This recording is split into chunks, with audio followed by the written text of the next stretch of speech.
Good evening, everyone, and welcome to another episode of Super Deluxe Gamescast. It is Thursday, August 31st, last day of August. Tomorrow, September begins. It's wild. I cannot believe that we're basically in September now in 2023. It's really wild. Before we kick off here, I do want to say something. So as everybody knows, unless you're living under a rock or you're not online, which means that you are a blessed individual.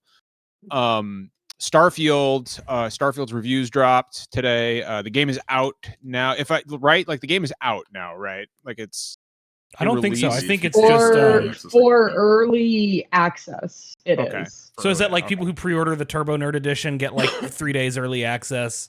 It's a thing that's becoming more common. You have to sign an NDA if you don't mention any bugs for any game ever made the game right. Gotcha. Okay. You just had to buy the deluxe, I believe. Okay. And so anybody who knows us knows that we have friends in the journalistic / reviewer community. And a lot of those friends of mine, friends of ours, have been. Sorry, I heard Vicky yelling upstairs at the dog. I'm like, what is she doing up there? Yelling at a dog, obviously. A lot of those, what is the dog doing? And so a lot of these people have had to lock their Twitter accounts. I'm not calling it X. Fuck you, Elon. A lot of people have had to lock their Twitter accounts because of abuse. Because they either made statements that they just simply weren't interested in Starfield or they weren't excited about it. And that's bullshit. That's garbage. I am absolutely begging people to be normal about this shit. Just because someone works at IGN, it doesn't mean that they have a partnership with Bethesda. It doesn't mean that they have an agreement with Microsoft. If they're not reviewing the game and they work for IGN, they can tell you that they love the game. They can tell you that they're not excited for it. They can tell you that they don't like it, and those are all valid opinions. There's no conflict of interest. It's not a bad look for the company, and you don't need to DM them threats. You don't need to harass them on Twitter. You don't need to email them, and you don't need to approach them at conventions. So what I'm saying now is, for the love of fucking Christ, be normal about a video game. If a video game didn't get a review that you wanted, it's not impugning you. It's not a personal attack on you. And quite frankly, it's not the reviewer's fault or anyone else's fault. You so desperately need that validation. I constantly think of back when Twilight Princess got an 8.8 from GameSpot. Oh. And it like a chunk of the internet exploded over 8.8 being a bad review for a Zelda game. Here's the thing, man. You can make all of the like calm and reasoned arguments for like why it's okay for journalists and reviewers to have negative opinions about a big game. It doesn't matter. These people are just subhuman, right? Like you could just say that. You could say that these people who just harass the shit out of regular ass people doing their jobs and having opinions are subhuman and not to be thought of as on the same playing field as the rest of us. Like, find important things to be upset about. It's not anyone's fault but yours that you're lonely. Play Fortnite. Thank you, Bronson. It's not everyone. It's not anyone's fault but yours that you are lonely. It's not anyone's fault but yours that you are like literally medically unlikable. But and I get, maybe that's not even your fault. Maybe you were born that way, and that's fine. But do not take your pissant, shitty little anger out on somebody over something as petty. Like, there's so much shit going on in this country right now. There's so much bullshit happening, and there are so many valid things to be mad about. Like, people are on the verge of losing their rights. Like Roe v. Wade was overturned. Women no longer have the bodily autonomy that they enjoyed and deserved for the past 50 years. Yeah, look, Alabama's talking about Alabama's talking about attack, and you're worried about fucking. And a lot of these people that I see getting mad about this shit are people that I know are on the right side. So take some of that fucking energy and direct it where it belongs. This is fucking bullshit.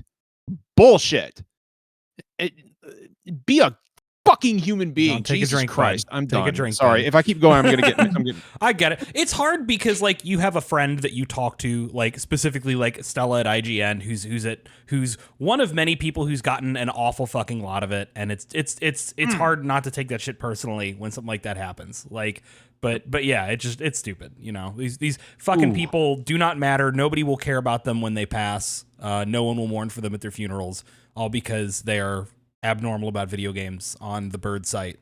Fucking bullshit. It's man. still a bird site. Yeah. So Fucking punks. Well, I don't believe in dead naming except for Twitter. So, that's all. Just like I am legitimately fucking upset. Like, yeah, no, you should. Stella's you great. should. Stella's Yeah. great. I mean, there's plenty of great people. When folks are like having to talk about preemptively, like we're all gonna lock our accounts tomorrow in advance because we know what's coming our way. Like, you shouldn't be able to predict this shit. No, you know. Like, and I know that I said I was gonna stay out of the Starfield review discourse, and for the most part, I did. But when I see that shit start happening, like I'm at least I'm at least wading in up to my knees because I mean it just we should don't be harass fucking, people is the discourse. Yeah, we should Shut be the fucking fuck better up. than this shit. You aren't even playing the game. Shut the fuck up. Yeah, you haven't even find fucking a played hobby it yet. Like, find a hobby that isn't gaming. Find a different hobby so I don't have to hear about you. Find a significant other. Get into model trains, please. Yeah. Anyway, so yes. So now that I got that off my chest, hope We can everybody's move on doing to a okay normal today. show. We have Hey John, now that we're almost 10 minutes into the podcast, let's talk about the guests we have on. Yeah, let's actually talk about the guests we have. Two longstanding friends of the podcast, Stormy and Sarah. Stormy, hello. Hi, hello. I'm back. I made it. So your OG Twitter handle is gone.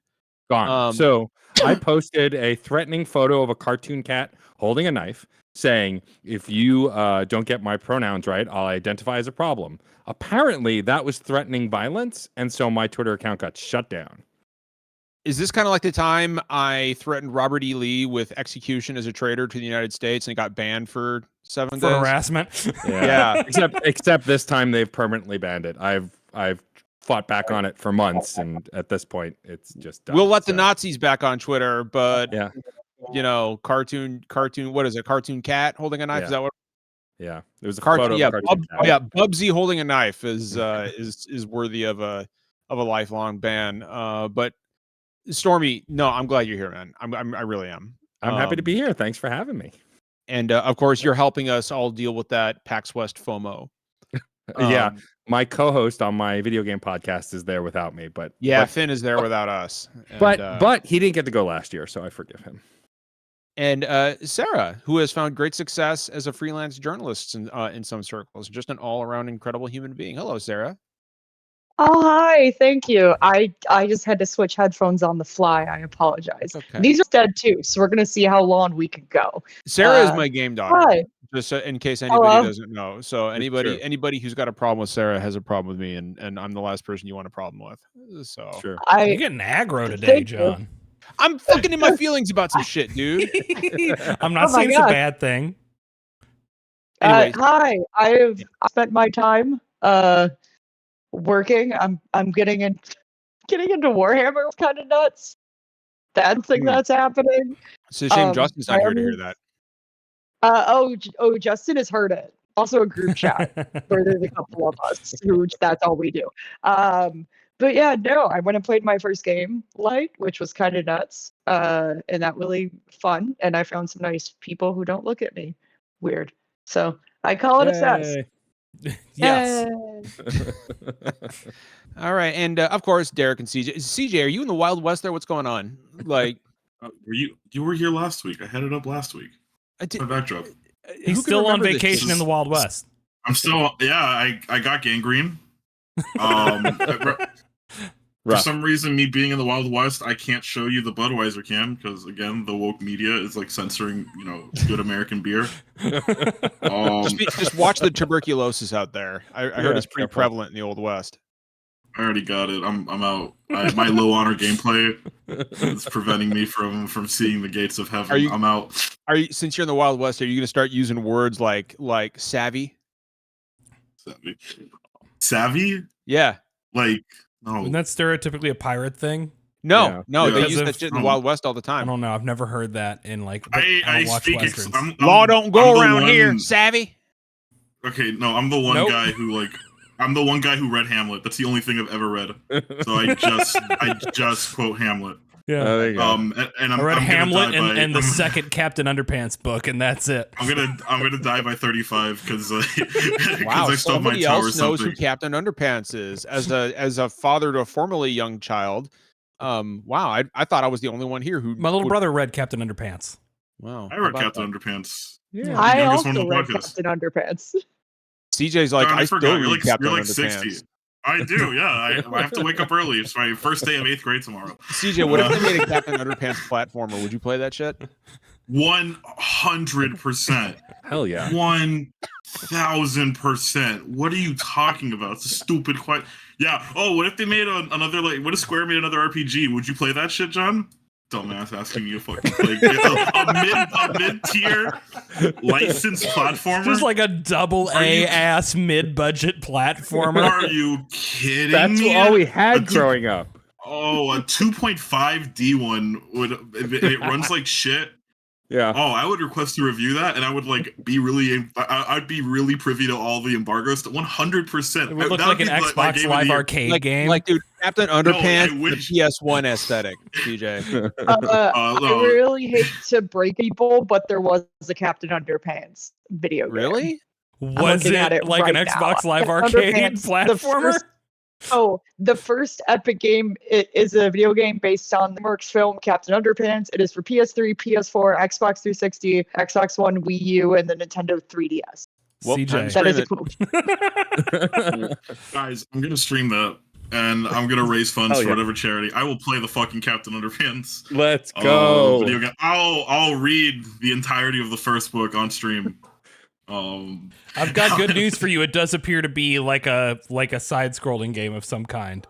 Although, Oh yeah. Well, hey, look, that's my criteria for like a good game. do you go from left to right? Then this shit rips. Oh, buddy, let's go. Hey, listen, I like my movies moving at 24 frames per second, and my games we're moving horizontally. We're fucking right.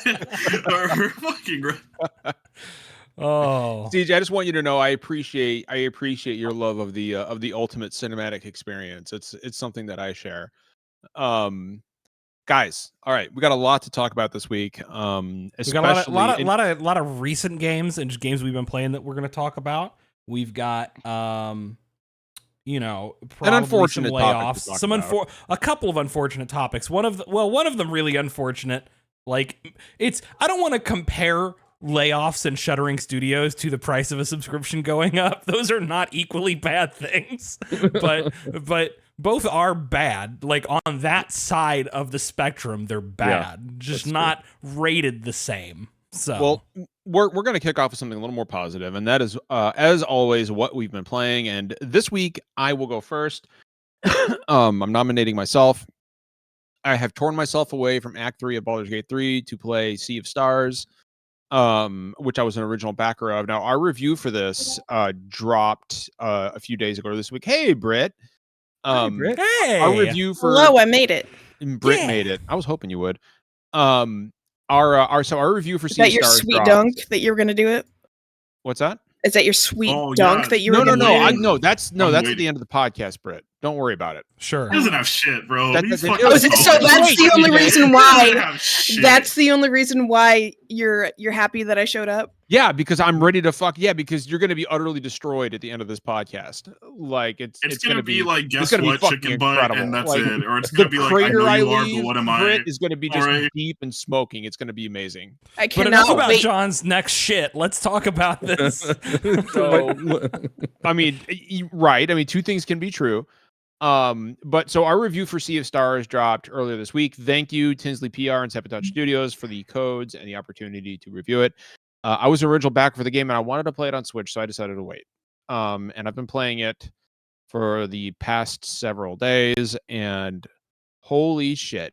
Right. Yeah. Okay, I know so- Stormy and I have been playing. I don't know if Yeah. Brett, have you had a chance to start it yet? Absolutely not. Okay. So this game has maybe some of the most gorgeous, beautiful pixel art I have ever seen. I am actually floored at the amount of attention to detail and care that went into these pixel, not just the pixel art itself, but the animations, the way everything moves, the lighting, the shadows. This is one of the most beautiful RPGs I've ever played. And I was telling Derek on the phone the other day. I've only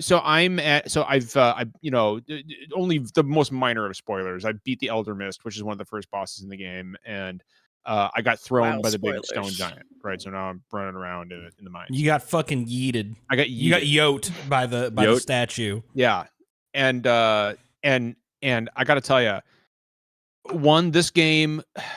this game wears its influences on its sleeve, right? Mhm. Like, obviously very influenced by Chrono Trigger. There's a really neat little, direct reference to Chrono Trigger that made me crack the biggest smile. And if you saw, mountains are nice, this is the life. Mountains are nice, this is the life. Like, if that means anything to you, then when you come across it in Sea of Stars, it's a great little Chrono Trigger reference. And he even says, like, man, you're annoying. Here, take this. Like, it's so fucking great. Put the biggest smile on my face. But also there's a lot of Super Mario RPG in this DMA. There's a ton of Super Mario RPG. There's a lot, like in regards to the combat system, timing everything. You go on to the vibes are very Mario RPG too, in a lot of ways. Well, the vibes are Mario RPG, but from a musical standpoint, I get, and I'm going to go with something I haven't heard. I get a lot of Wild Arms. Ooh, I hear that. I can hear that, sure. Like, with the reeds and the and the wind instruments. I get a lot of Wild Arms, and I also get some Alundra in the overworld, and how and the character animations. Now, the overworld map, once you go to the map, you're like, oh, well, this is Chrono Trigger. Like, I mean, this is absolutely Chrono Trigger, the way we're moving back and forth from location to location. Honestly, from top to bottom so far, and granted, I'm very early in, this game sings from top to bottom. And I think based on the reviews, I don't expect this to change. So if this game is able to maintain that for me the whole way through, I think that combined with Chained Echoes, these two games, Sea of Stars and Chained Echoes, another amazing game if you love JRPGs from the SNES era. These two games will do for indie RPGs what Hollow Knight did for indie Metroidvanias. I think it's reasonable to say. Sea of Stars is, I'm blown away by it, right? Like, me and Finn, played it in advance for review. By the way, really, really grateful whenever we're actually given the opportunity to review an RPG or any game that has some length to it, and you can get a code a week or more in advance. Because, Derek, we straddle the line between reviewers and content creators, Even a lot of reviewers sometimes, right? Like, from big outlets. Like, this is a problem that Starfield has right now, right? Is that Bethesda, and part of this is because Bethesda's got a very, very antagonistic relationship to several media outlets, just for doing their jobs. But imagine working for Eurogamer and not being able to start coverage for a game as big as Starfield until a couple days before release, right? Or release day. So it's always nice when, and I believe Stormy, you as well, got a code relatively well in advance. So we had some time to really play through this, but God, I'm in love with it. It's a beautiful game. The music is incredible. The animation work is incredible. I love especially the way that the relics work as sort of bespoke difficulty modifiers, right? That get into really granular levels of detail of the things you want modified, rather than a simple easy, normal, hard mode. That's one of my favorite things about this. I wish more games had that level of customizability with their difficulty. Is that the accessibility I heard about? Sorry, no, because I'm actually interested in this, and I heard someone say you can like start the game with more health. Yes. Or- So one of the so the thing is, you start with 2 relics and you can get more as you buy them later on. But part of that is because like you start with, I think, the 2 most important ones, which is one is a toggle that adds a much more obvious visible indicator that you have like nailed the action commands that you can turn on or off. And then the other one is one that gives you double max health and recovers your health all the way after every fight. I like that. I Yes. like that a lot because And that's you my get issue those- with the JRPG. Yeah, you get those from the start, and it layers more in, like, as the game gets more complex and more, like, mechanics are layered in, so you're not overwhelmed by the options, but, like, the most important ones are there right from the start. And I think that's great, because, like, I know that there's a lot of conversations around, like, not always conflating difficulty with accessibility, but the nice thing about Sea of Stars is it's a game that is, in many ways, extremely accessible just due to the fact that it's a turn-based RPG, right? So the execution barrier and control barriers are made much smaller issues. You can play it on the system you want to play on, which means that, you know, if you play primarily on Xbox using the adaptive controller, like, because that's something you need, that's an option that you have, right? But then I do think that a certain amount of difficulty is accessibility, whether that's due to disability or like other factors. Like, I've heard some people call it like approachability as a way to maybe That's a differentiate, good way to put it.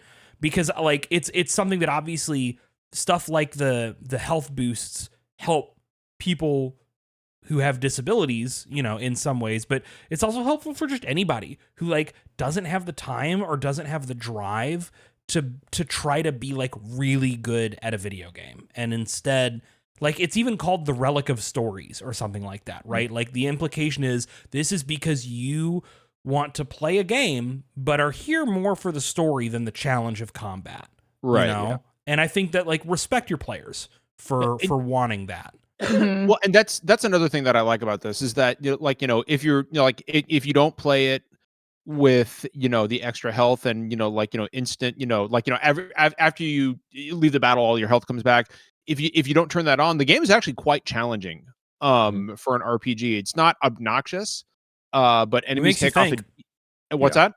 I said it makes you think. It does. And I got to tell you, as far as I'm not in, like, I know I'm not very far in, but I can already tell that Garl is the heart and soul of this party. I love You Garl. are 100%, my friend. I love and- our wonderful big boy. And I'll tell you Warrior what, cook. one of the things that jumped out at me about Garl, and I love that the game did this, is that, you know, they're, you know, after 10 years, you know, Garl finds him again at the beginning of the game. You know, they're all reunited, and there's no jealousy that they have a power. The Solstice Warriors have a power that he doesn't have. You know, there's no begrudging them for how long they were gone. He's just like, oh my God, guys, it's so great to see you again. I'm here to cook you delicious food. And they all hug, and there is no hesitation on Garl's part. There's no jealousy. He's just there to support his friends in any way he can. And It's a great main I found crew that of so kids. fucking endearing. Yeah. It's a very endearing main cast, and like obviously the story starts in this very like, you know, playing up the idea that you're in this like world of wonder and awe, right, and big high fantasy before, you know, getting more complicated, going into, I don't want to say darker territory, but like more serious territory. I have heard that the Um, story is not quite what it seems at the beginning. No, I mean, look, this is the people who did The Messenger, right? So Yeah. like, I do not think that you should go in expecting it to do the same thing The Messenger did, which is like a thing I still don't want to spoil because a lot of people haven't played it. But if you go in like with the expectation that things are not what they seem at first, you know, you will get a lot out of going in with the right mindset.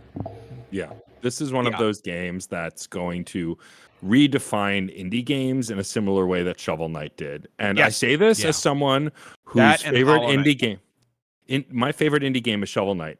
By the time I finish Sea of Stars, that may change. And I don't say that lightly. Also, as someone who enjoyed the hell out of The Messenger and Picnic Panic, the DLC, the nods to that game are so clever. Some of them are more blatant and some of them are not. And I don't want to spoil any of them, but Hey, it's Finn. Finn. Finn, are you at the we convention center? we are on the ground right Yeah, now. we're Finn. on the ground in Give us an Hurricane update. Idalia. Let's go to our reporter on the ground, Finn, live. No, Finn, how's the weather out there? Can you hear me? Report on the ground is I'm fucking tired because I left to the airport at 6:30 a.m. Florida time, which is 3:30 Seattle time. It's now 6:30 Seattle time. I'm tired. Yeah. But I am just scared to talk about Final Fantasy VI because I didn't want there to be an episode without it. Son of a bitch, Oh we my made it God, this far. motherfucker. Finn, can you please comment on the religious symbolism in the final battle between Finn, we're the, talking the about statue Sea of of the Stars. gods? Oh, we're talking about It's been CSRs? great. Okay. Look, I'm just gonna being here, throw you out know. that I just beat it earlier today, and like 100%ed it. I went back and found everything. Like, mwah. That's all I got for y'all. It's damn good. Everyone should play it. It's probably the best game that has Star in its title to come out this week. That's all I got. All right. They're coming for you, Finn. They're coming for you. The shade. Finn, I'm grateful that you're there to represent us on the ground. Spread the love of the sock at PAX West. Tell There'll all be of our Ninja friends Sock. and tell all our friends and acquaintances we wish we were there, and you know, round us up some future guests. I'll do what I can. Yeah, you're the king. How many bad jokes can I make on behalf of John? I don't know. We'll find out. All right. It's open your I'm gonna mouth. go get- They're bound to come out. You're fine. I wish you guys, at least one of you, would be here with me. It's weird being solo, but we'll make it work. All right. Which one? Let's Have a find good out. night. I'm off to Later, my bud. next. Later, Finn. Bye, Finn. I just realized that if you say spread the love of the sock without knowing that our mascot is a sock puppet, that can come off it's really a wrong. little weird. Yeah, a little weird. So I I'm have a just question saying, for man. you, Sea of Stars players. Please, Britt. Yes. So the reason why I pre-ordered this game instantly, no shot. Can anybody guess why? It's an RPG. No. The person who did the music is Yasunori Mitsuda, who did the music for Chrono Cross. Trigger. I mean, And yeah. Chrono Trigger. Well, Chrono And- yeah, Trigger and yeah. Chrono Cross. Yeah. And the dude looked at the game, and just by his opinion, he was like, I want to make music for this game. Yep. And I was like, Mhm. that's it. That's all I Mhm. needed. And I became a backer like 4 years ago. Long ass time ago. And I've been super stoked for it since. Britt, you're gonna Um, fucking eat this shit up. I yeah. will after I finish eating up Baldur's Gate. Yeah. And Fair I said that very appropriately, so I hope you. I was about Commend to me make for the that. joke. I was about to be like, I mean, if it's So but I will You- I will end my segment with this. Sea of Stars so far is everything I was hoping it would be. It's fucking incredible. I've also been playing Armored Core 6, which is amazing, but I will let Derek speak to that because I know he's going to. And Yeah. also I have it downloaded, but I haven't played it yet. Britt, the fucking Turtles DLC. Came out? Yeah. We gotta play that like this weekend, and we should Yes, stream we it. do. Yeah, and Britt, here's the thing. Vicky's gone all weekend. I got nothing else to do. Usagi Yojimbo. Holy shit! I gotta play this fucking Yep. game. Yeah. Oh my And god. Karai we also. gotta Britt, Oh. we gotta co-op this shit this weekend. We How gotta much do is it. it? Look at CJ's like open CJ just for- buying it on the podcast. Yeah, right now. Let's go. I got a review All right, code. I had that's- a review code for like the first one. Let me see if I can get it. Let me see. That's what I got. Derek, go ahead, talk about Armored Core 6 because I know you're going to. Yeah, so we got a review code for Armored Core 6. So thank you to Bandai Namco for that. Thank you. I am famously a big robots fan. I do love me some What? robots, especially when they're real Do big. you? Yeah, What? yeah. I mean, it's a little Wild. known fact. I don't talk about giant robot stuff very much. No, not at all. But yeah, I fucking love giant robots. I've really enjoyed Armored Core. Like I got into it back in the Xbox 360 days. I played Armored Core 4 and then For Answer and then 5 and then I don't think I played Verdict Day. I never beat any of them because they're hard and they're kind of clunky and they're very weird. But I enjoyed the shit out of them. So Armored Core 6 is like everything I needed Armored Core to be back in the day. The controls are so much better. The schmovement is so good. Like anytime a game has good schmovement, that means a lot to me. And Armored Core 6 is so fluid, so dare I say orgasmic to control this giant robot. There. Wow, There. that's not what I was expecting you to hear. Dare but okay. I say. It's a really good game to play. I think that for the most part, it's also more approachable than a lot of people might assume because of From Software's like reputation. The problem is I have run into like 2 bosses so far that have been well, yeah, I was gonna say the tutorial boss and then fucking Baltius. Although from what I hear, like those are the 2 that are the big walls of the game. Dude, the tutorial boss is fucking insane. Yeah, until you like figure out the specific gimmick for it. But yeah, like it's really good. It's really fun to play. It's a joy. It's fun to design robots. It's fun to fly the robots. The story don't make a lick of sense, which is perfect. I expect nothing it's a less. From Software game, dude. Yeah, exactly. It's From Software not even trying. And I love that. So that's what I've got to say at this point. I did a stream. I'm going to do probably another stream coming up sometime soon. Before we get our actual review in. Justin's been playing it. Jeff is playing it. We'll have a review up at some point. But yeah, Sea of Stars and Armored Core and like Baldur's Gate. But I've said to death like what I love about Baldur's Gate, so I don't need to repeat myself. So just play Baldur's Gate. Play balls. There's so many good games. Also, speaking of good games, I just want to announce that RAR has beaten Final Fantasy VI for the first time. Let's go. Incredible. We love him so much. Hopefully I'll get to that before. So anyway, I'm playing Baldur's Gate, and that game has love you, John, has a fucking chokehold on me. Yeah, and you wait, like hold it. on, like in a sexy way, or like stop? Like it's Sorry. true, but you don't have to say it. Brittany, I love you. I love you. I am like over 100 hours in Act 3. And that's like not even the character. Like I have like, I think I want to say close to like 150 hours because I've been playing on different characters. Like I literally eat, sleep, and breathe Baldur's Gate, and I cannot remember the last time I was obsessed with a game like this. But I hit a very good milestone yesterday, and I was very excited for it. So excited that I had to take off my headset and run to the other room and tell Zach what just happened. And so I'm in a romance with Asterion, right? Asterion. Good. Of Good. course. Good. why Of isn't it course. Karlach? Because my druid is romancing Karlach. I'm Come on, going there's enough around. to go around. Yeah, I'm going around on a few characters, John. It's gonna happen. Don't worry. Okay, Everybody in alright. that camp gonna get a piece of me at some point. That's true. It's a hot cat. Everybody. It's a hot cat. It is. I just love the idea that like Brit's character is just like at the same time she's like saving the world, just slinging that ass around the entire. Exactly, 100%. You got it. So I'm in a relationship with Asterion, which has been really hard. Because if you don't know, it's really hard to romance Asterion because he is sassy and he likes the bad. Sassy. He likes the bad choices. You think he'd be easy, and he's not. He's not. He's a complex little sweet bean. And the more you get to know him, the more he kind of breaks down that wall, which is really, it's really cool. I talked about this before, but what I love about this game is how different the romances are with each character and how they rotate differently. Like you get some characters that'll like Karlach, she'll fuck you right away. Like Shadowheart, she's a slow burn.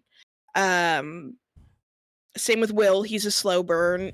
Gale, you could just breathe on him and he wants to Gale fuck will you. not fucking leave me alone. I'm like, dude, I'm not into you. No, so when Asterion, that happened to me. when Yeah. Asterion was like, I'm not going to spoil it for people, but when we like got into a relationship, Gale came up to me and he was like, "You have to choose between me or him," and I was like, "You eat my magic items, you can fuck off." But anyway, Gale's so like, I could eat. Never mind. he just gnaws on. I mean, thankfully, it's only like a few pieces at the beginning of So, the game. so But Brit, still, you know that scene with Gale when you have your conversation with him at camp and you like sit down together under the Under the stars, and you're just stars? talking. So when that happened for me, the game fucking glitched and he was nude. Yeah. And so my character just that like, wasn't a glitch. That was him Yeah, trying to that lure was- you in one last he was time. just nude, and I was like, "What the fuck?" And my drow, who's like in the middle of a romance with Karlach, is just sitting down, like with Gale just completely butt ass naked, just looking at me like this. Well, I see you got your hog out. Yeah, it's like Gail's like, do you want to check out the staff? You can loot it. You want to tell me what you're doing with that there, bud? But so Britt, I have to ask. Yes. You're in Act 3. You're 100 hours in. Yes. Where does this stand for you, like in your game of the year discussion? Oh, it's my game of the year. Really? It's my game of the year. Yep. It is 100% my game of the year. And like I said, I had no interest in it whatsoever. I bought it alone because one, I was drunk one night, and two, I love Character Creator. So that's the only reason why I bought it. I was like, I want to fuck around with Character Creator. And then I just fell in love with the game, and I've just been playing it. So where I was going with my Asterion comment was, we're in a relationship. Halsin, who's a big, meaty, beefy elf druid, right? Yeah. He's like, he's a Rizzer. Like, I thought fucking Asterion was a Rizzer, but he rizzes. And he was like, I want to have you. And I was like, oh, I gotta go ask permission. So I asked permission, and Asterion was like, I was wondering when you were gonna ask me. And I was like, oh, is it that obvious? Lae'zel just waltzed up to me and was like, I'll just going to tell you, I want to taste you. And I'm like, I have literally not approached you at all. Man, this is a Wendy's. I love Lae'zel. She has turned into one of my fucking favorite characters. I was having a conversation with somebody about this. I think she's had the best character growth and arc from start to finish so far. Like, at first it was Gale for me, but he kind of like fizzled out in Act 2. But in like, Lae'zel's just had a piece in every single act, and she's just kind of she's just been my favorite character to watch and develop, and she's not even in my party. Like, I take her out on some missions, but so yeah, me and Halsin hooked up. I got that good bear sex that everybody. Did you do the bear sex? I did do the bear sex. Nice. Let me tell you why.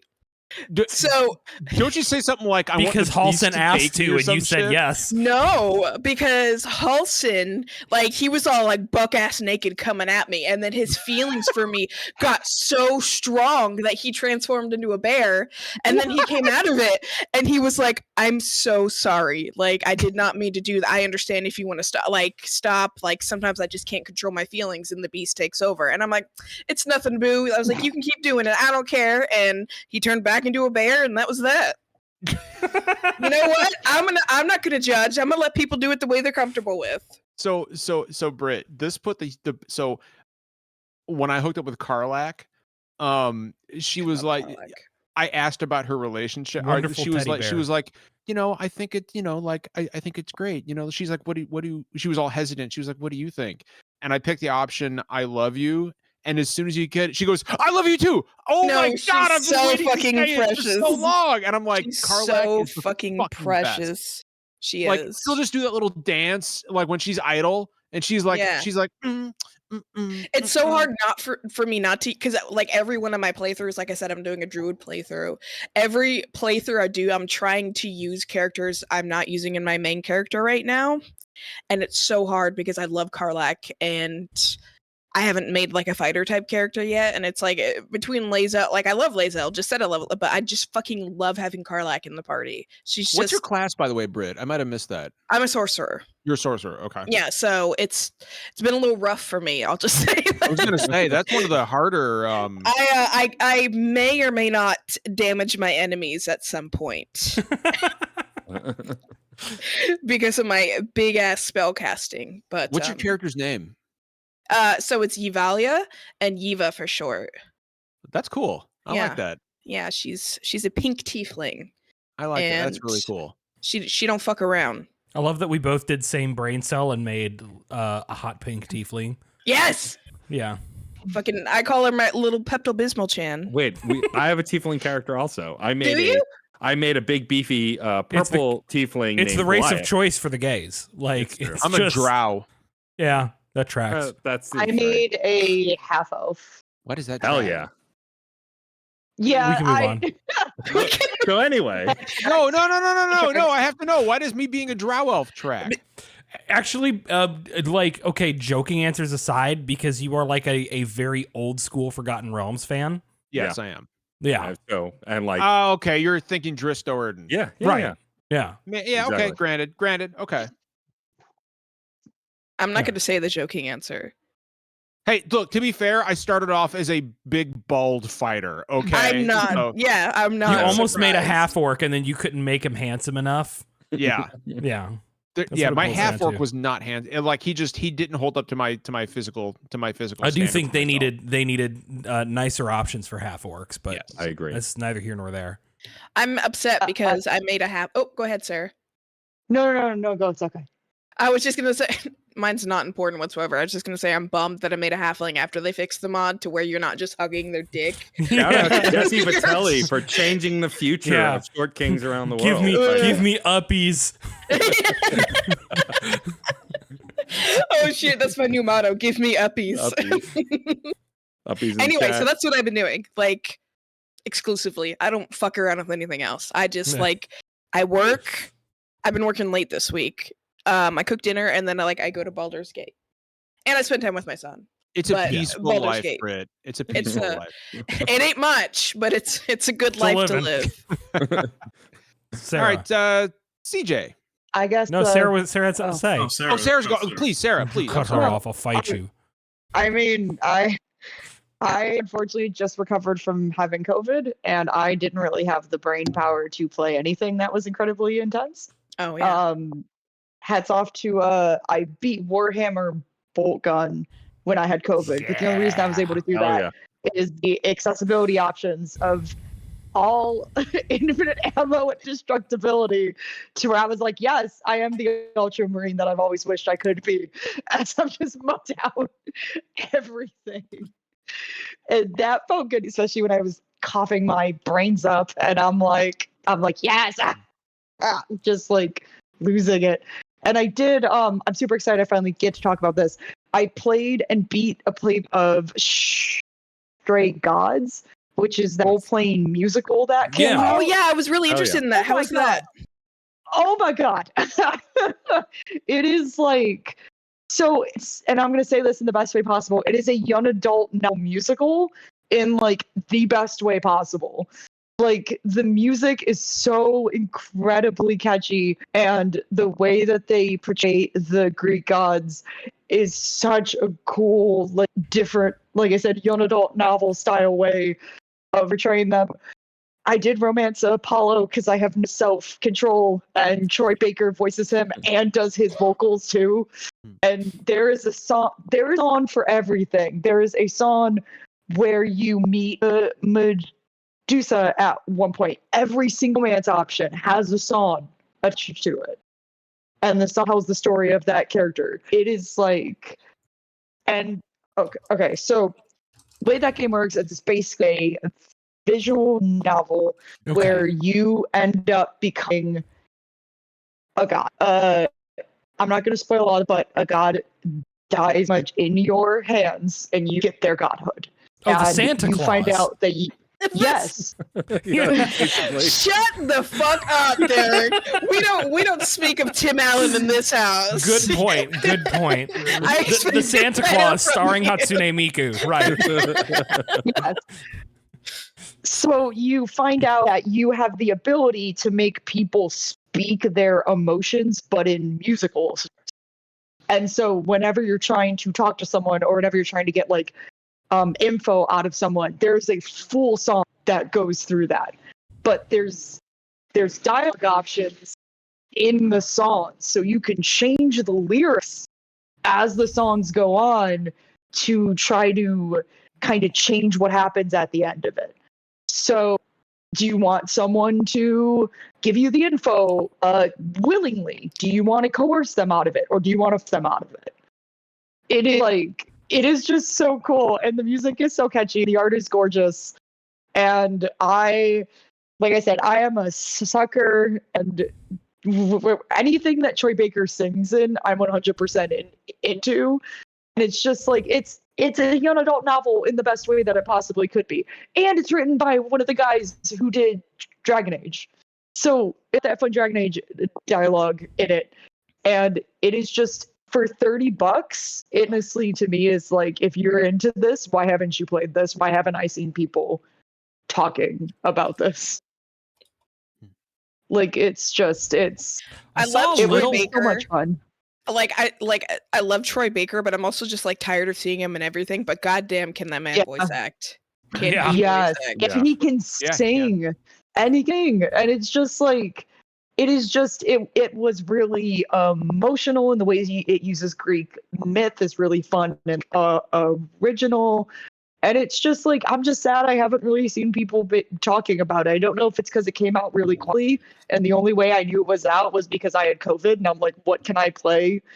That's me just wasting. I think it's like a rough away. And I time was for like, games, for smaller games to be coming out. Like a lot of people miss that Goodbye Volcano High is out, right? I And it's totally like missed a it, similar yeah. problem of just like it's being eclipsed in the shadow of so many massive games releasing before and after is a brutal window.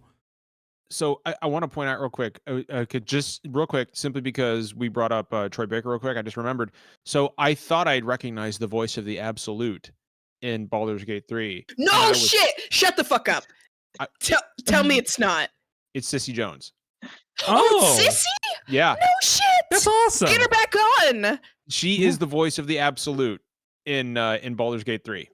That's I awesome. thought I recognized her. Please. And she had told me a little while ago that she was in a huge role in an upcoming major studio title. Now you know. And now you know. This is what I was like, I know that voice, and then I was like, that's fucking Sissy, and she confirmed it. So yeah, no, she is the voice of the joking earlier because of the Mario Wonder Direct. Everyone was like, did they?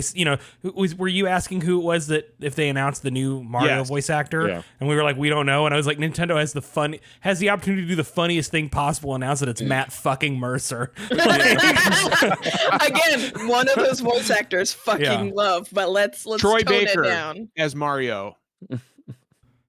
And I mean, honestly, I guess the last thing I'll say, so I'm not playing anything at the moment because the new World of Warcraft update comes out on Tuesday, and I'm going to be gone.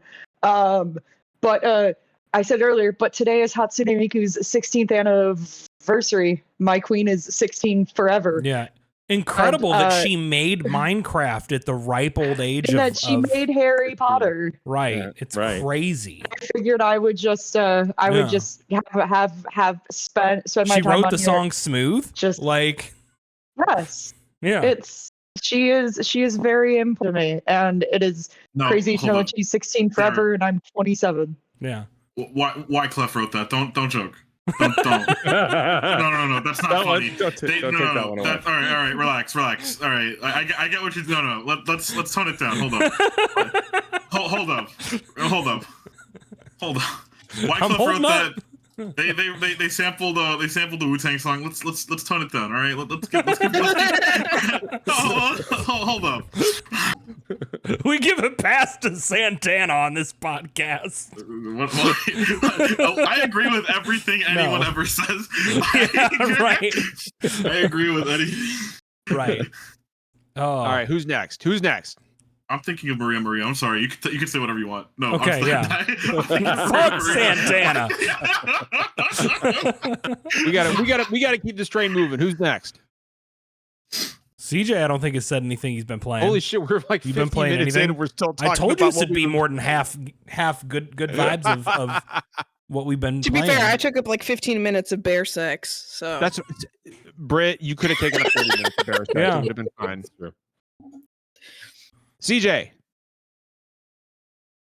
I think he died. Oh, did we lose CJ? Oh, man. I thought he was just fucking ignoring me like an Zary's asshole. really He's annoyed with all at of us. sitting still. Yeah. All right, Sarah. Sarah just went. I just went. I guess but I'll go. But if Yeah, you're Stormy. giving me 30 more minutes to talk about Hatsune Miku, I will not be angry. Well, I would rather not. Stormy. So I'll keep my Sea of Stars praise brief because we've talked about it a bunch, but as someone who loved The Messenger and played the hell out of it, I want more game universes to genre hop, because to get a side-scrolling action platformer Metroidvania and then in the same world get a turn-based RPG inspired by Chrono Trigger and Super Mario RPG, like, let's go. Give me something completely different for the next one. Like, I would love a sequel to The Messenger or Sea of Stars, but I would also love a completely different game in a different genre in the same world. The music motifs across the game are incredible. The graphics are incredible. And the writing, we didn't talk about the writing before. The writing is probably some of the best RPG writing ever. John mentioned the heart. Garl, one of my favorite characters in the whole freaking game. And like the writing it feels schmaltzy, but in a good way. It never feels like insincere. It never feels like over too much. So I've been playing it. Derek's right. Jeff and I got review codes for Fun and Games, which is huge. We'd not gotten Tinsley review codes before, so thanks. Shout out to the team at Tinsley for hooking us up with a review code, and hopefully some cool interviews in the future. But Jeff and I are probably going to do some kind of review or topic-based episode based around Sea of Stars. We're still working on that, but unfortunately, Jeff is in Seattle. Well, fortunate for him, not fortunate for me. And so, our review will probably wait until mid-September, just because we need to do the PAX stuff and review and interviews and blah blah blah. And so, whatever. Next year, West is it. Yep, that's it. Quickly, the other things I've been playing Baldur's Gate 3. I'm in the very beginning because I'm playing with this asshole Matthew Finneman. We're doing multiplayer every Monday. So it's me, Matt, and friend of the show, Scott White. The three of us playing multiplayer every Monday. He is a friend of the show. Like we did for Divinity. And so the three of us are playing. I'm playing as I said before, a purple tiefling monk named Goliath. Because gargoyles rules, and it's been really fun. But we're very early on. We just got to the druid camp, and like it's still just very early days. But I'm really enjoying it. But I'm consolidating it to just the multiplayer sessions because I know if I do what Brittany's doing, that'll be the end of it. Like I won't play anything else, and so I'm relegating it so I can get through Sea of Stars. Good choice. Which I don't see myself playing anything else. Britt, go ahead. No, Stormy, please. I didn't mean to interrupt. No, it's okay. But I am at the end of Sea of Stars. I'm wrapping up some of like the side quests and stuff, and then we're gonna beat the game hopefully in the next couple of days. But I've been loving it. And then the last thing is something that John is very excited that I have now, which is my analog pocket. Yeah. I've been playing. I am playing the world's greatest 2D platformer for the Game Boy Advance, Wario Land 4. Debatable. For the Game Boy Advance, it's probably the best platformer. There's a better platformer. I would say so. So yours is black. Stormy, we are perfectly balanced. As all things should be. But I'm enjoying the hell out of this this device. I loaded a bunch of ROMs onto it. I have my EverDrive running on it. It's just been a delight to have this thing, and I'm so glad I finally pulled the trigger on it because as a person who loves handhelds best over most other kinds of consoles, it's just really cool to have most of my classic library accessible again.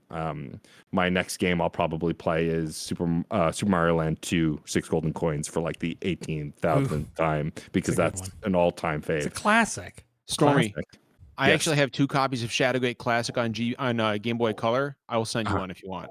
Thank you. I would happily play it. Shadowgate is fucking awesome. I've actually never played Shadowgate. I've always wanted to, so that would be delightful.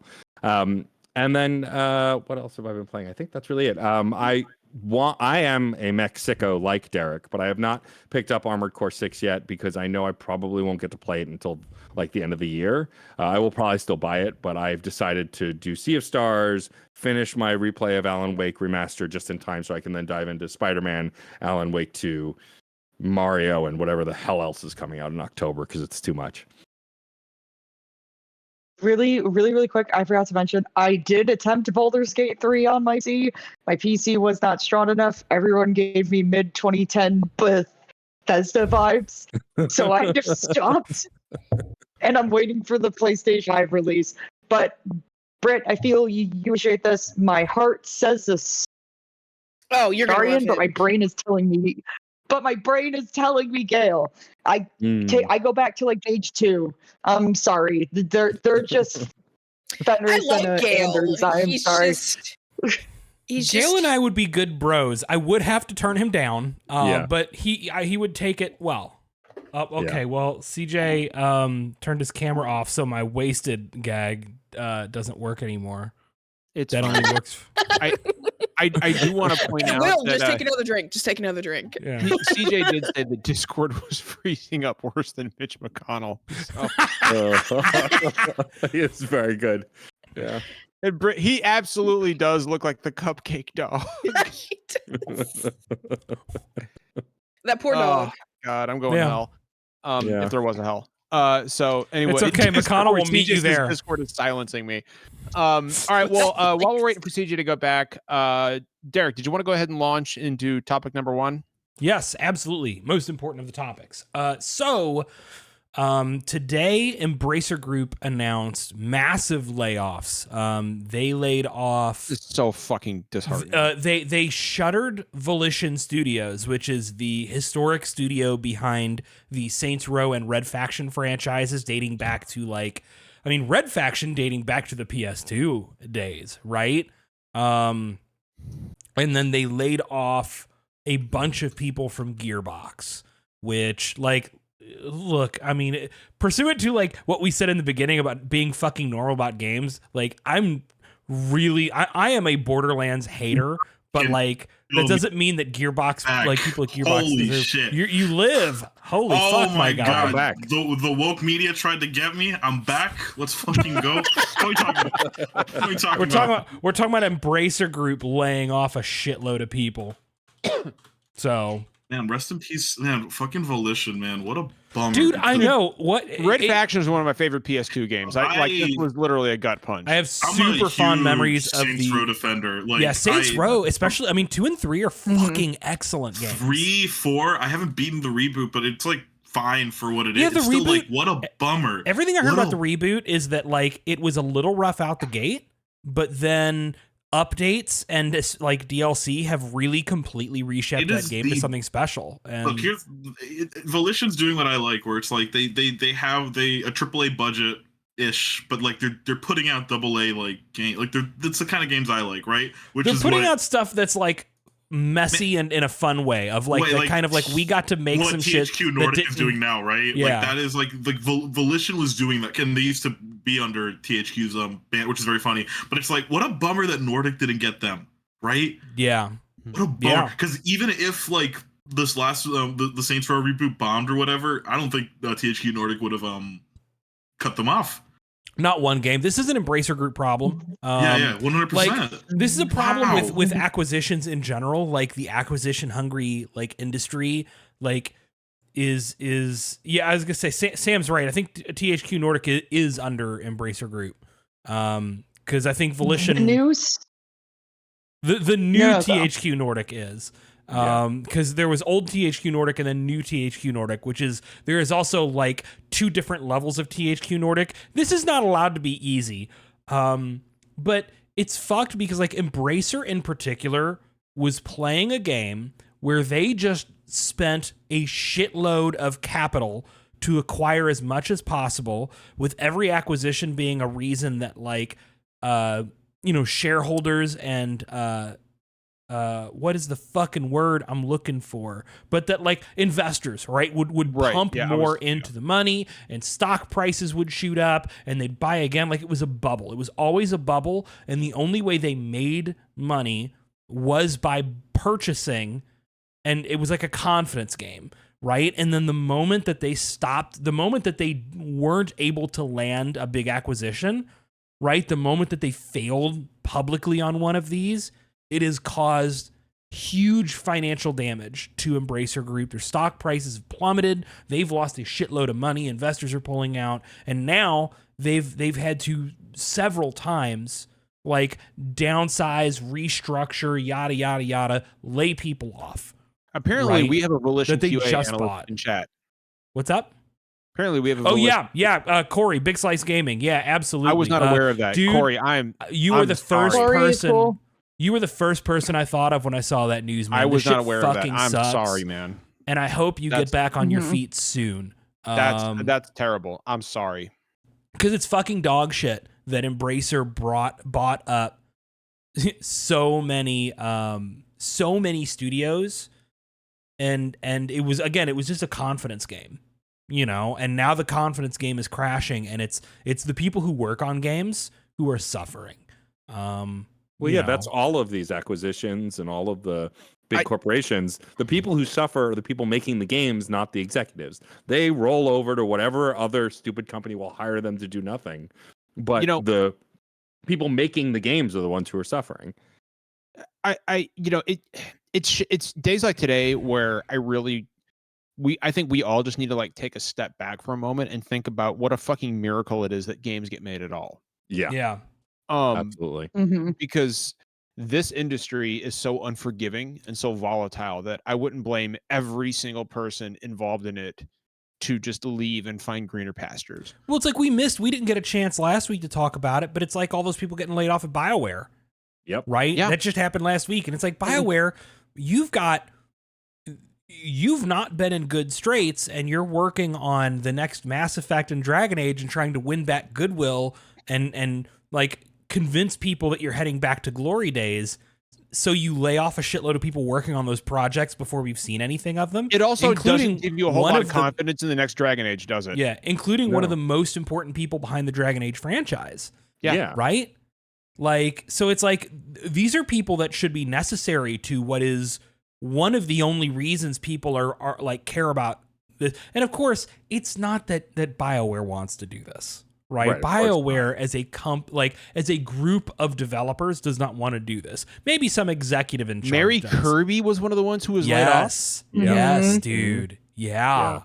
It's like, why? It's insane. Holy shit. I'm at the point where I don't think Mass Effect is coming out at all. If we get Dragon Age, it'll be a miracle. And if Dragon Age doesn't do well, we are never seeing that Mass Effect game, no matter how far along it is. Like, I think if we get the Dragon Age game to completion, if it doesn't do well, miracle. It could kill BioWare. It will. I think it could kill BioWare either way, even if they get it out. Like, it just seems dire over there now. Yeah.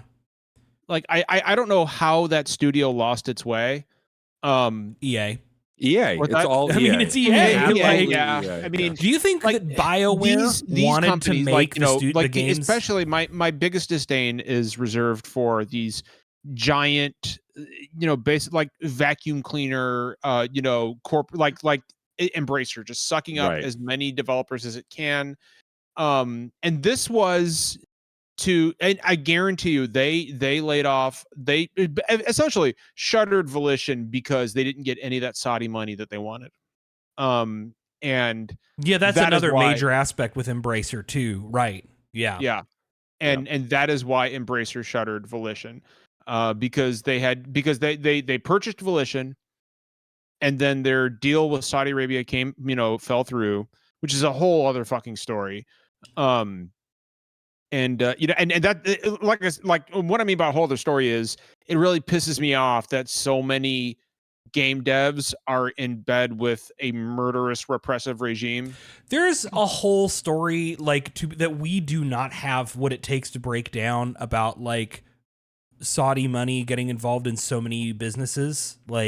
I work in broadcast TV, and for sure, it's just frustrating. Golf, it's frustrating that kind of shit is involved in games at all, or anything really. But I heard this today, and I'm at the point, guys, where it's like, who's next? And I want to be clear, it's not it's not every, obviously it's not every dev. Like there are many devs, like Capcom is a great example, who are going the opposite direction. Like there's right.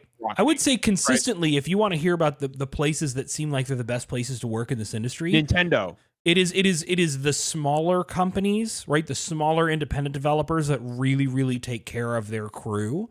And it is really only a couple, I think like Nintendo and Capcom, right, are uniquely good places to work for big publishers. I've heard Square Enix is a good place to work too. We know a lot of good folks at Square Enix who enjoy their jobs, right? But like Square's been kind of turbulent for a while as a place to work for. It's shit's been weird. New CEO, things could be heading in greener pastures. I'm sorry, Derek. Insomniac is apparently a very good place to work. Yeah, you know what? As a developer, yes. Obviously, I don't think that extends to PlayStation as a whole. Right. But everything we've heard is that it's great to work strictly at that Insomniac. studio. But again, we're talking about studios that specifically don't do crunch, right? Well, Studios that ironic pay that their above name is average, Insomniac and they're right? not crunching, right? But studios that pay above average, we know that Capcom and Nintendo both pay both pay above average and value like worker pay. To the point like Capcom has instituted huge raises and bonuses, right? Nintendo pays well above average for the industry. From what we hear, Like people have better Nintendo and work-life Capcom balances. basically do 8-hour days, right? Like they're not. I don't think it's involved in necessarily crunch, that good, but it's like it's way better than the standard in software development. Nintendo, what we hear is if you work internally at Nintendo as a developer, you are working better hours than most of the Japanese economy is at all. And of course that's why like Capcom has bounced back the way they have. It's why Nintendo has always been one of the best publishing houses in the industry. But like what is Embracer like? Embracer doesn't actually care about this art form. No, of course not. Because if they did, they would be looking at the best people in the business and asking, how do we be more like them? And that answer is never, we shuttered a bunch of studios and laid a bunch of people off. No, for sure. And no, please go ahead. Well, it's just like it legitimately, I grew up on the original Saints Row games, like 2 and 3 are such a huge part of my teenage years, and such a big part of like mid 2010 culture. And when this one came out, I played a good amount of this one. It was so like, oh, if Row was made in 2022, this is what the culture would be like. This is what the humor would be. They aced that so well. And now, because I thought only a few people laid off, I didn't know the entire show was getting whole thing shuttered, because you can tell that the people who made that either, like me, clicked up on Saints Row 2 and 3, or had come up with the fact like, oh, not in that time period anymore. We know what the humor is now. We know like the fact in the first 15 minutes someone gets shot and someone makes a joke like, are you taking him to the ER? And all 3 of the main characters look at this person and goes, we don't have health insurance. Yeah. Just in the most like deadpanned like way. And it's such Saints Row make good games generally. Like they did I mean, Agents of Mayhem was a little but like okay, and then Saints Row was good. Liked that game. I know people who liked Agents of Mayhem. Yeah. I think it reviewed kind of middling, but I do know people who really enjoyed it. Like, so I do not want that categorized as a bad game, right? I think that's super unfair. Yeah. It's just to have all those people, and I was never into Red Faction, but I played a bit of like Guerrilla back in the 360 age. Just knowing all those people who generally cared about what they're making are just now just gone. Yeah. It's just like and also like Embracer Group in general, I don't get why the fuck they're here. I don't get why they're I don't get why they're attempting to make games. Like, and if you have something like Lord of the Rings, if like you have something like Lord of the Rings and Gollum comes out when Magic the Gathering is taking so much more care of what Lord of the Rings is. And then you see the entire studio. Like, it's an investment money shell game. Is going to be fine. Like, go ahead, Stormy. I was just going to say, Embracer Group, it's not about making games. Like Sarah brings up a great point with like the Lord of the Rings license over Magic versus what they bought and made Gollum, which was the laughingstock of PAX East when I was there earlier this year. Like, they don't care about success in a strategic way. They care about throwing money at things and hoping it magically works. Because there's a good game in Gollum if you actually took it seriously, right? And I don't think any dev is looking to make a bad game. You know, those developers didn't want to release that game in that state. No, it's mismanagement, and it's let's just throw money at things until they're instant success, and when they're not, they cut the cord, and it's depressing as hell. Like, as an aside story, I played Gollum at PAX East. I remember, and like I just remember like looking sideways at the guy who is like handling, and I'm just like thinking to myself, like, there's no way you guys are happy with this. Like, I can't believe what I'm playing here. But that's neither here nor there. But like this came out of nowhere, right? Like, and you have to know that they announced this specifically on the day that Starfield reviews came out. They were hoping it would be buried. That everybody was going to be preoccupied with Starfield reviews. Yeah. Yeah, it's let me put it this way. I was genuinely now that Saints Row is on Steam and they're like releasing, I was like genuinely like, okay, now it's finally time for me to buy like the Turbo Nerd expansion pass edition of Saints Row and like get in on this shit. And like fuck that, I'm not gonna now. You shuttered the studio. Like, fuck you. I'm not going to do that. I'm not going to pay you. You mean to tell me that video game capitalism is bad too? Yeah. No way. You could have What? Like, what? Yeah. Embracer Group's entire business model is making acquisitions that generate headlines.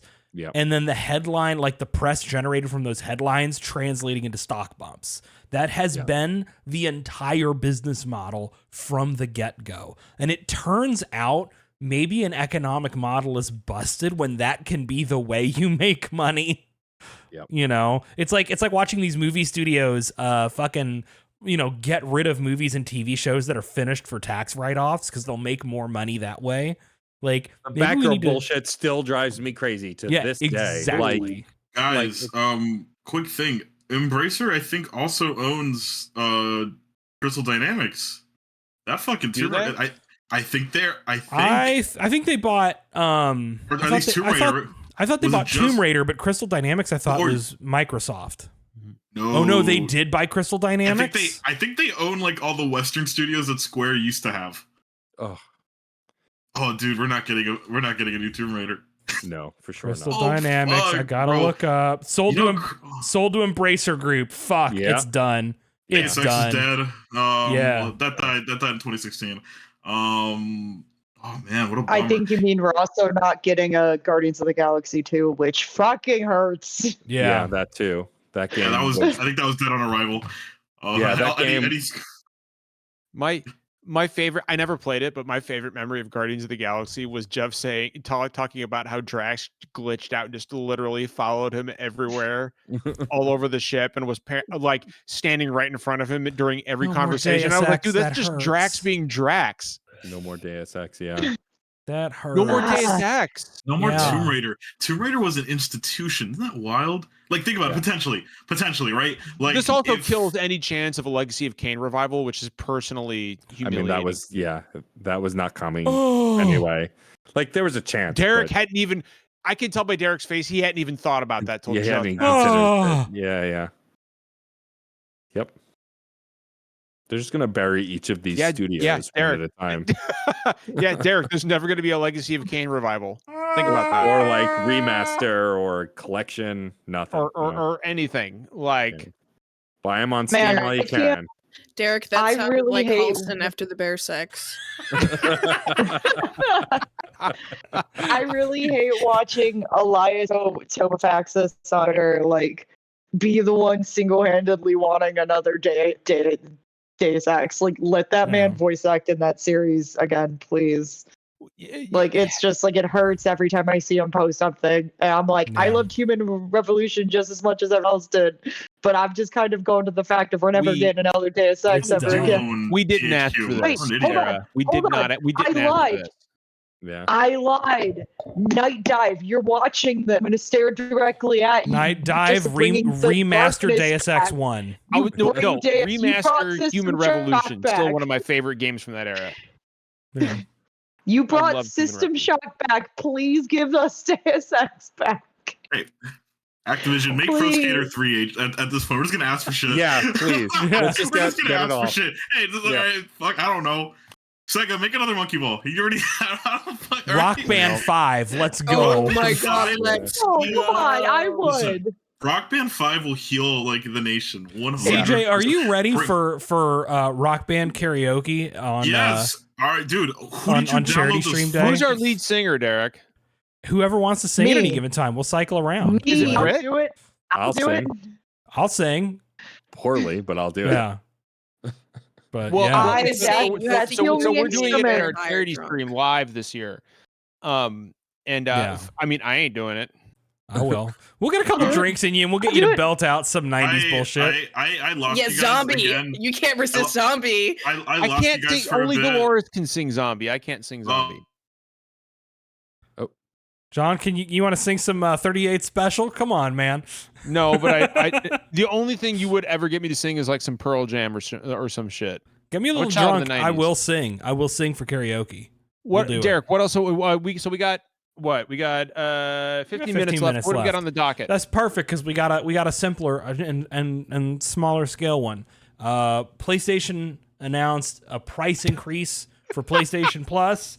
Seems like a great move, Cotton. Let's see how this plays I would use out. the term So announcement loosely because they like just posted a tweet practically. Like there was pretty much. not like it was an ad or whatever. It's like, hey, we're going to slip this under the radar. It's like $20 a year for every tier, right? Yeah. Yeah, it's $80 a year for the essential plan. I mean, that's insane. Like I have the premium plan now, but I'm not going to keep it. I'm going to the basic plan probably because I haven't had time to stream anything. God, premium will be $160 a year. It's the price of a Switch. It's the price of a Switch every year. That's insane. Yeah. For what is let's face it, a garbage service. For what you're paying for, it's garbage. Yeah. Especially compared to what it's trying to compete with. It'll never compete with Game Pass. I'm not an Xbox gamer. Like I sold my Xbox, but that said, Xbox Live, playing on the cloud, Game Pass, it's the best value in gaming. Yeah. Or at least in console gaming. And this is a slap in the face. Yeah. To anybody who primarily plays on PlayStation. It's a slap in the face. Like Stormy, consider this. I have all these games right now, all these PS1 classics that I purchased on PS Vita. I own them. Right. I paid for them. I cannot play them on my PS5. Nope.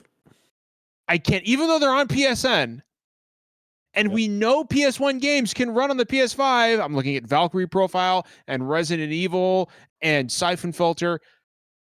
I cannot play a single one of them on my PS5. And you are asking me, and with that, completely... Their PS2 emulator currently, their official one for their like PS2 games and it just does not work. It doesn't work. Like on any meaningful level. And as neutered as your services, you are asking me to pay an additional... you want to compete with Xbox like Live and Game Pass Ultimate, which I think is also like $160 a year, right? If you do the year package. Something like that. Something like that, yeah. Because it's discounted if you do the year, but like, yeah, it's insane. Like it's ridiculous. This is what happens when you have somebody like Jim Ryan in charge who is head of a gaming he's the president of a gaming of one of the major 3 gaming publishers and developers, and he clearly does not understand or love games. White people don't know what they're doing. Yeah. Well, also like this is overconfident Sony, right? Like they had a really good gen with the PS4. Is this arrogant Sony coming back, Derek? Yeah. Yeah, we've been saying that for years, dude. Look at the exactly like Portal. PS2 to 3. This is PS4 to 5. It's the same fucking it's analogous. Is this the same Sony that went how to borrow games with friends? Hand game to friends. That was so good. Like what happened? And now they're selling you like overpriced VR hardware with a lot of value add, right? The PlayStation Portal is dead on arrival, man. Yeah. Like it just is.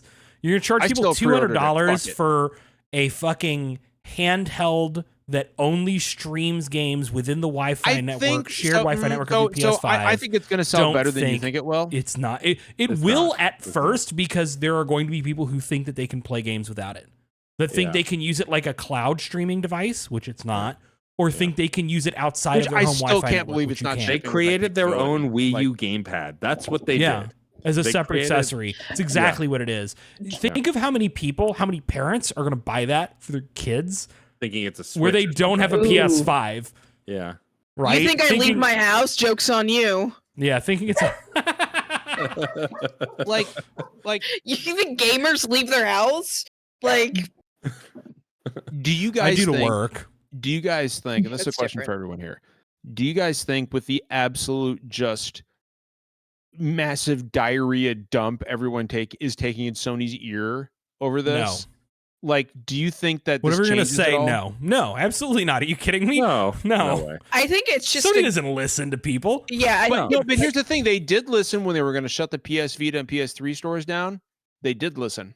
Yeah, but that's different. That didn't You know, cost them 'cause- a meaningful yeah. amount of money to keep those stores up. Right. Like, Yeah. and And they they were still getting revenue from it. yeah, and they did Right. it because it was like, well, we can keep making Mhm. revenue. Like, it's worth continuing to put, like, it's worth having fucking Frank in the basement maintain those servers so that we Yeah. can keep making some passive revenue. That's a Free good buddy of mine. Frank. I'm gonna need you to tone it down a little bit. Yeah. I like so Free him. yeah, my big thing about this is I think it shows it's really disappointing that they chose to make this decision when our country is in such a state of disarray as far as finances go. People can't afford groceries. Like, it's just very tone deaf to what's going on in the country right now. Like, It's people not like get- there's a strike so people can get fair wages in their entire damn industry going on right now Right. for over It's 100 just- days Hey, what if like more of the gaming industry like unionized? Like, and what went on if- strike. Yeah. Yeah. What if that sort of shit happened? I mean, I don't know. I think it'd be sick, but what Eric's do gonna I get know? sniped tonight, man. But yeah, Jim Ryan's gonna cut your throat. Jim Ryan will personally doors. join the Pinkertons on the front line. I mean, Jim Ryan is probably the reason that TJ's fucking Discord is acting up tonight. Yeah. Dude, it's Jim Ryan, bro. He's trying to silence me. no. because He'll just sing Al Pacino on you at a snail's God. pace. That is snails. Fucked up. Like, Mario. this would be a much easier pill for me to swallow if PS Plus was actually It was a better service. like Oh, here's the thing. here. Here's the thing. Speaking of Al Pacino, let me play devil's advocate here really quickly. Look, I am subscribed. That's a good pull. All right. And you guys are lucky that my Discord pulled through for that. So leave your snark at home, Derek. I can still see you. You can't see me, but I can. Anyway, I'm subscribed to the highest tier of PS Plus. It's a wonderful, wonderful service. 100% because I hate buying shit. For real, I hate buying games. I beat all of Ghost of Tsushima on that thing. Fucking mid-ass game, but I played through it because it was on the service that I had.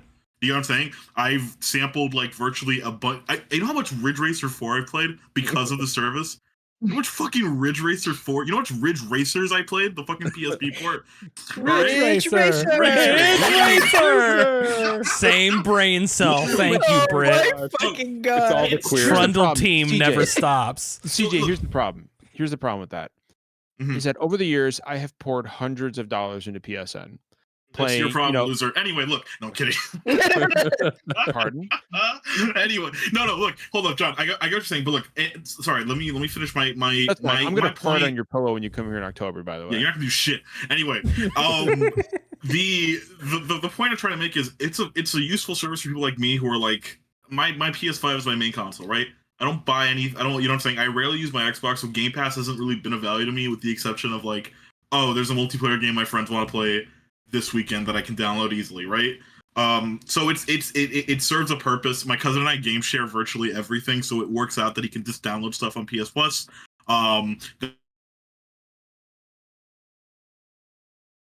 Uh-oh. Jim Ryan strikes again. Jim Ridge Ryan. Racer. The fucking Pinkertons I got him. guess DJ just needs to get a second job. Al Pacino's faster than I thought, man. So, like I'll Al jump in here while Pacino doing the TJ anime flash to hopefully step come back. behind CJ. The John, for Naruto. turning my Wi-Fi off. There he Fuck is. you for turning my Wi-Fi off, John. I know you have connections. All right. Like that scene in Airplane where he turns off the runway lights. Anyway, I like the new PS Plus. It's flawed 100%. I would prefer just a straightforward, like, you know, virtual console style, like, fucking port over all those PS3, PS1 games. Like, Yeah, please, like, just you know what do I'm it. saying? Just do it. Anyway, John, what point were you gonna make about how much, you know, money no, I you was spend just on gonna games. say, like, over the years, I've poured hundreds of dollars into PSN, right? Like, I've bought PS1 games, I've bought PS2 games, I've bought PS3 games, Yeah. I bought PS4 games. I'm glad you can And count numbers. I can't play almost any of them on PSN, and you are raising the price on me. But Derek, it's what was bullshit. what was It's that? How bullshit. much was what was the actual price? 160 a year for the highest tier, 80 a That's year for the ridiculous. lowest tier. Yeah, That's it's insane. ridiculous because it used to be like 90. It Yeah. used to be like Yeah. 110. Mhm. So And so not only am I getting literally no return on any of my investments in PSN over the years, Just the ability to play with people, like essentially is what you're playing.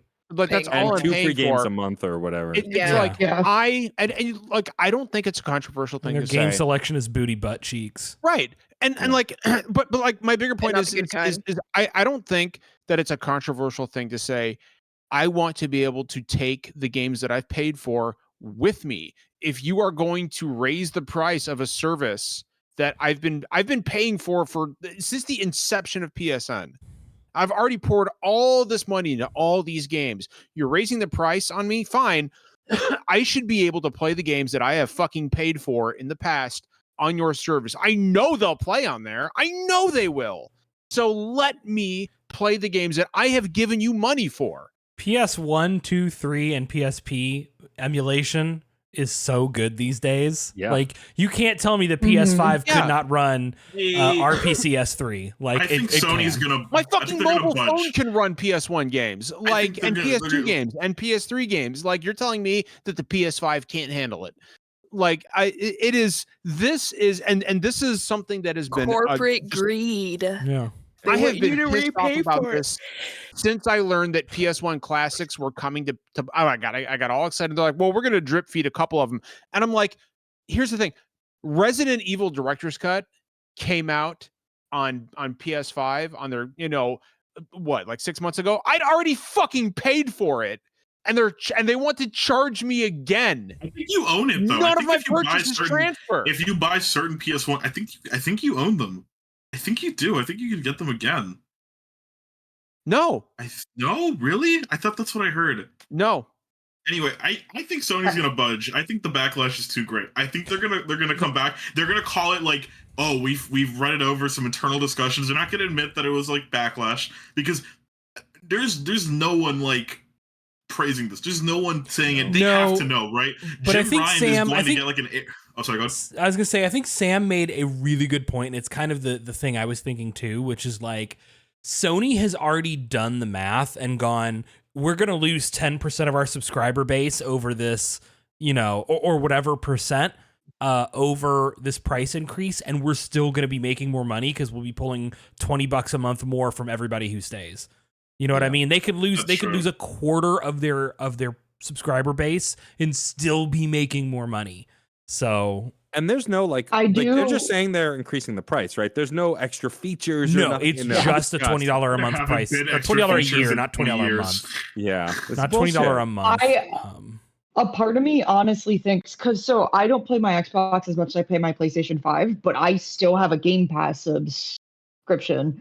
That's the only fucking way I'm playing Starfield. I would never drop money on that. But the fact that they're all with the really annoying Game Pass, the day one, or like something like that during all their conferences, that's the reason I still pay like however much it is a year, because I'm getting all these games that I don't have to pay fucking $70 for. Yeah. Like if PlayStation had come out with that price increase and said, hey, some of our first party titles are going to be released on PSN day one. If you have the highest tier, I would upgrade to the highest tier, even though I know I'd be paying more, because I have not bought a fucking Xbox game in 4 years. Yeah. I've not bought a first party Xbox game ever, because I'm like, oh, I know I'm not going to like this Bethesda game, but because I have Game Pass, I'm going to say, why not, and try it. And 2 hours in the character creator, get an hour into the actual game, get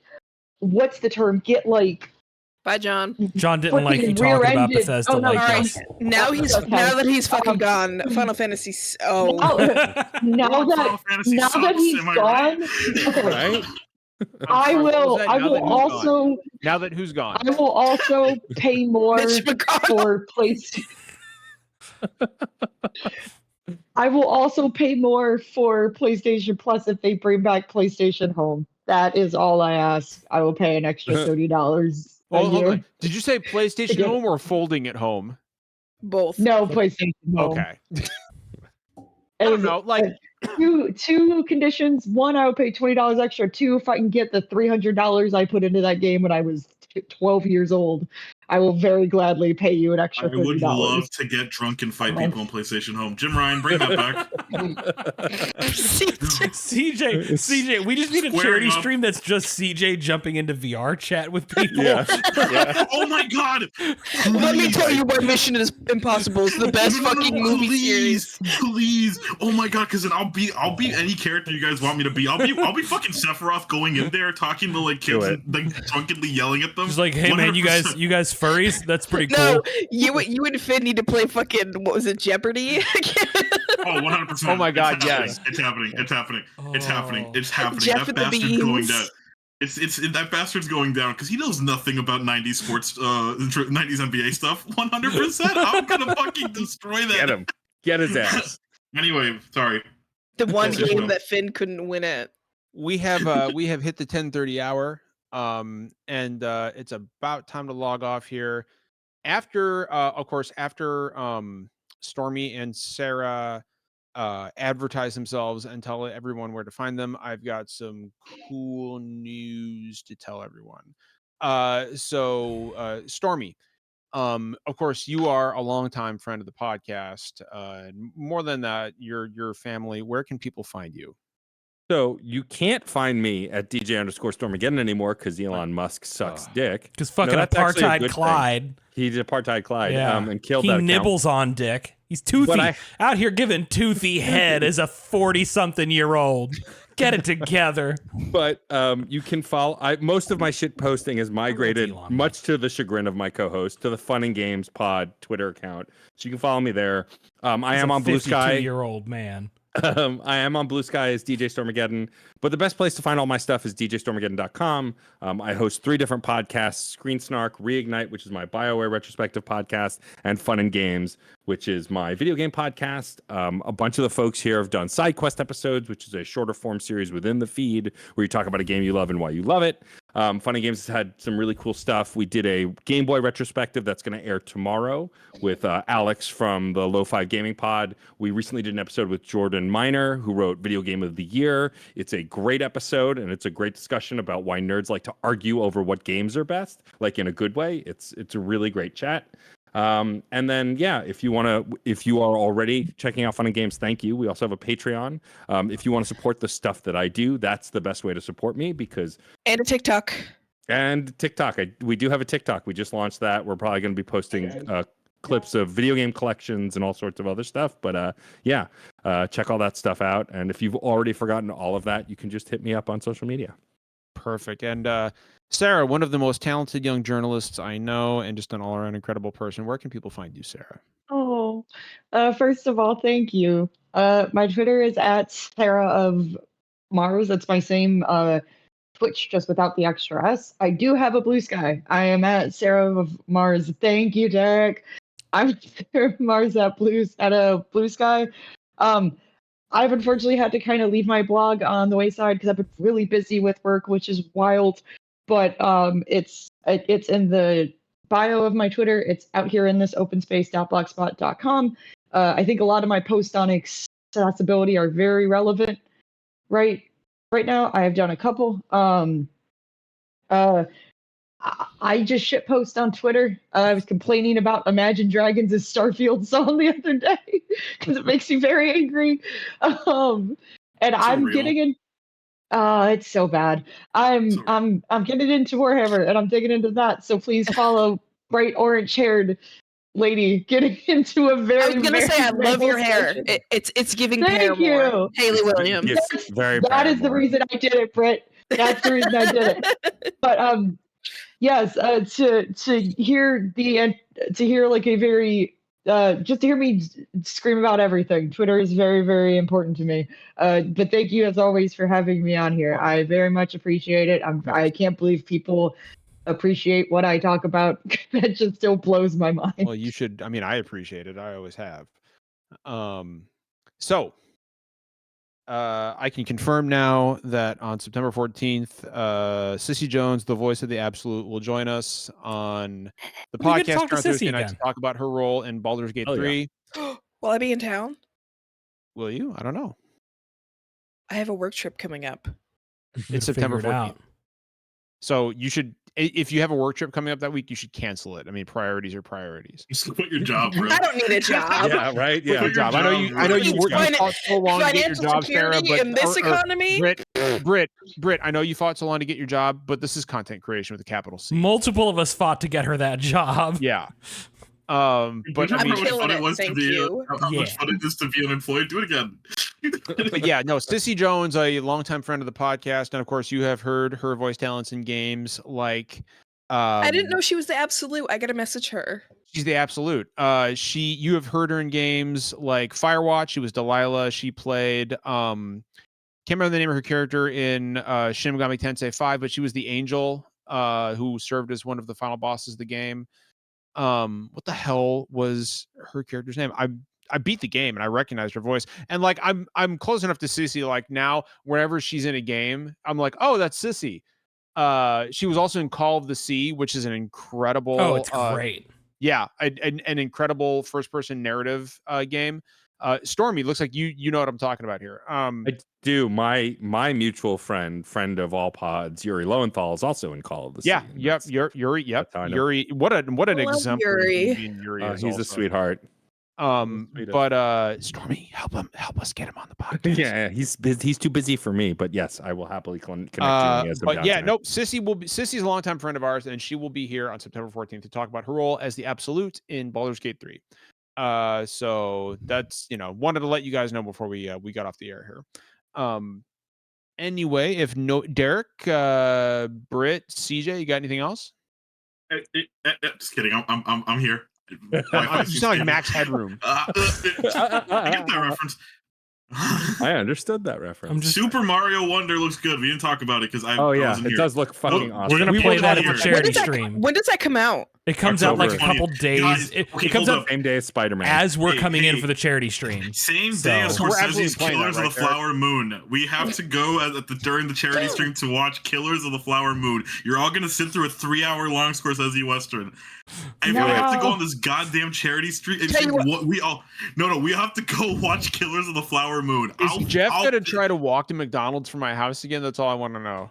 Yeah, he'll do it. Depends on how many beans he eats. How much shitty IPA he drinks? All right, first of all, back the fuck off my IPA. Second What of all, was it? Jared, It was we like are, the of course, crop playing dust. Super Mario- What was No, it? zombie Jared, we're dust, playing Super zombie Mario dust. Zombie Wonder on the dust. stream, right? Yeah. What's up? Yeah, we're We're playing playing Super Mario Wonder on the stream. And We're Sonic- definitely and gonna do Sonic Mario Superstars. Wonder and Sonic And Sonic. Superstars. 100%, man. I'm eating so good and new Scorsese. And then we're all gonna bring controllers so we can actually play Smash. Yes. Oh, I'll bring For my sure. GameCube adapter. You guys have to remind me. Bring my GameCube controller adapter. All right, everyone. Well, good crowd in chat tonight. Thanks everybody for Thanks for tuning hanging out, in. folks. I love to see a nice active chat. I love to see a lot of people in there. We had a good crowd tonight. I appreciate all of you. It's a fun night. And of we course, needed this. We needed what's this, that, guys. what's that? I needed this. We needed this. We did need this. We did need this. And of course, as always, remember everyone that kindness costs nothing. Take care of each other, and we will see you next week. Howdies.